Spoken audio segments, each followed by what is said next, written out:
Just a few miles away from PC's Coleman and Nidger lies the M6 motorway.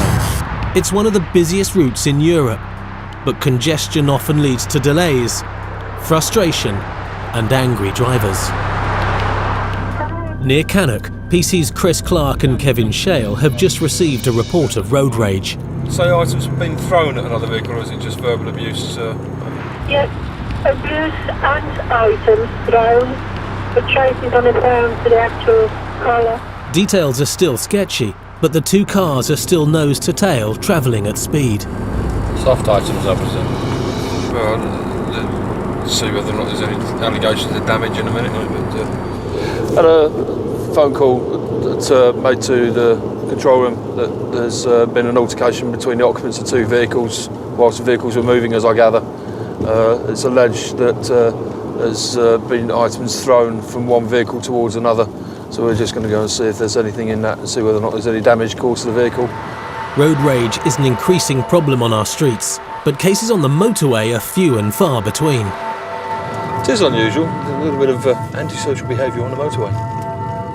When they do occur, the motorway cops have a tough job simply finding the guilty parties. Incidents of road rage are very often phoned through to the control room, and I'll be perfectly honest, trying to locate another vehicle in a busy motorway is very, very difficult. So the number of times you actually isolate and stop and deal with the incident is actually quite slim. But this case is different. The driver who's complained about the items being thrown at his car has stayed behind the man who upset him, and the two cars are heading their way. So all we're going to do now is just sit tight here for a moment and wait for them to come to us.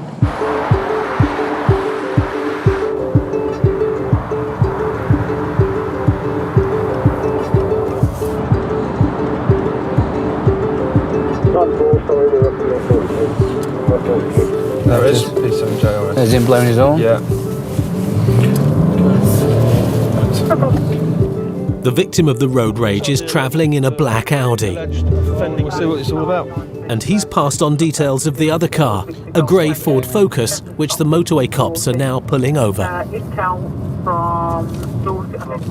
Yeah, I do something behind us as well. Do you want to have a word with the Audi driver, and I'll go and have a word with the... Most cases of road rage are hard to prove. It's one driver's word against the other, leaving the cops with a difficult search for the truth. I'll do that. Right. We've stopped you because it's been alleged, or we've had a phone call, it's been alleged that there's been some sort of altercation between yourself and another vehicle. No, there's a black Audi that overtook on the inside, which is a bit annoying. Yes. And, true to form, the driver is claiming it's the other man who's to blame. I tried to have him believe that there was nothing really going on. I didn't know what to believe at that time. I had an open mind. The other driver is travelling with his family and is giving a different version of events to PC Clark. He started off lights on full beat for about a quarter of a mile. I didn't react to that, so then he pulled on the inside of us, came level, hand on the horn constantly, didn't react to that, started laughing.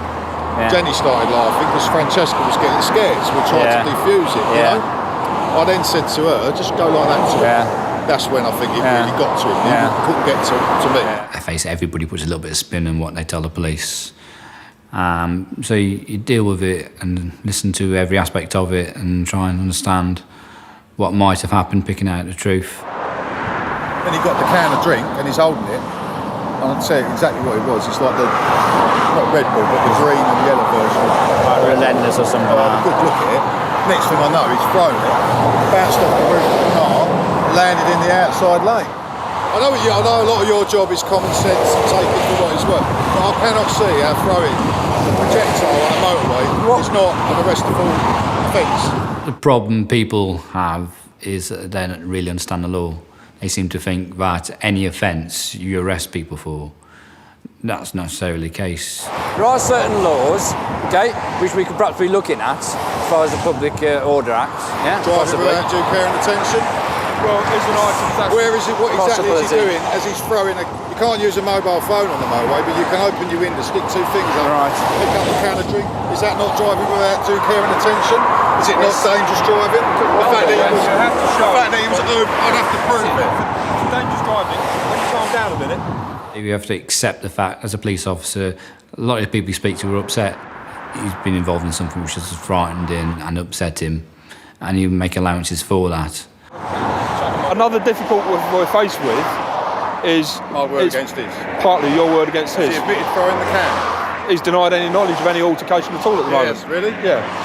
But from having spoken to yourself now, because when I spoke to him, I had only one side of the story. So I'm going to go back and speak to him, have him in my police vehicle, and then we'll have a further chat with him, and then we'll see where we go from there. Okay. All right, my colleague takes some details from himself. All right.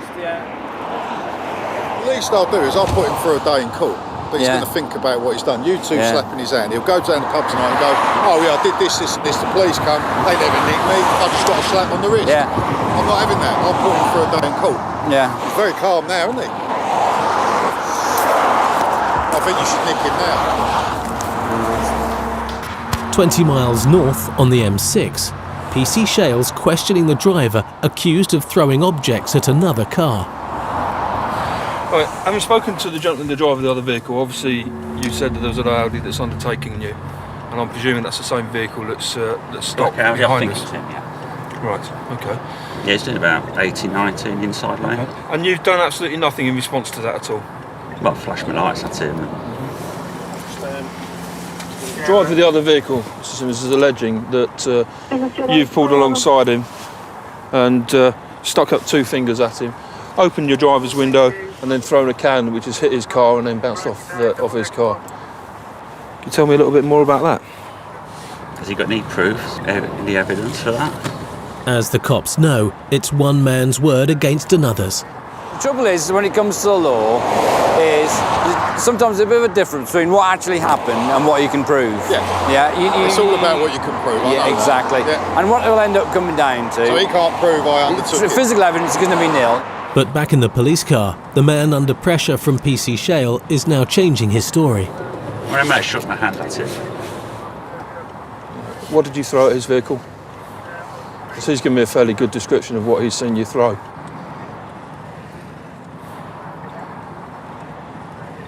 Well, yes, I did open the window and I did throw a can out the window. You threw a can out the window, drinks can. And what do you think justifies that? I was just annoyed that All right. he was open. But at the end of the day, okay, on this occasion, it's caused no damage to his vehicle.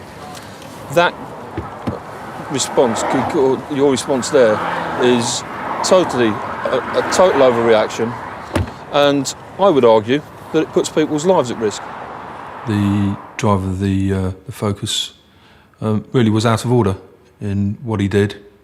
It was potentially dangerous. It was certainly idiotic. You know, for you to throw anything at another vehicle is a gross overreaction. But has he any proof of that? Well, my word against it. Well, you've admitted to me as well that you've thrown the item at him, which is under caution and is admissible in court. I felt he was being very stupid. Yeah, he'd already made an admission to us after initial denials. And you never win any friends when you lie to the police. I'll apologise to him and shake his hand if he wants, but... I'll convey that. He's very irate at the moment, and I don't think that would be a particularly good thing to bring you two face to face at the moment. But I'll just certainly convey your apologies. Okay. It's now clear who's done what to who. But what's less clear is what the cops can do about it. It's not a straightforward case. There's no such thing as road rage as an offence in itself. So we have to utilise other parts of the law to try and get a best result. PC Shale has decided on a course of action. With the information that's available to me, I have to make a decision. So I don't propose that I should be dealing with the Under the Road Traffic Act. It'll be more than likely under the Public Order Act. He's not being arrested, but he is being reported for his abusive and threatening behaviour. The other driver is given news of the decision by PC Clark. He's accepted it now. Don't worry, he's been told what's what. And he's going to be dealt with by way of the law. If you're happy with that... Yeah, I am. Thank you. You sign that for me. The hot-tempered driver, who threatened another, had to report to a police station where he received an official police caution and a police record.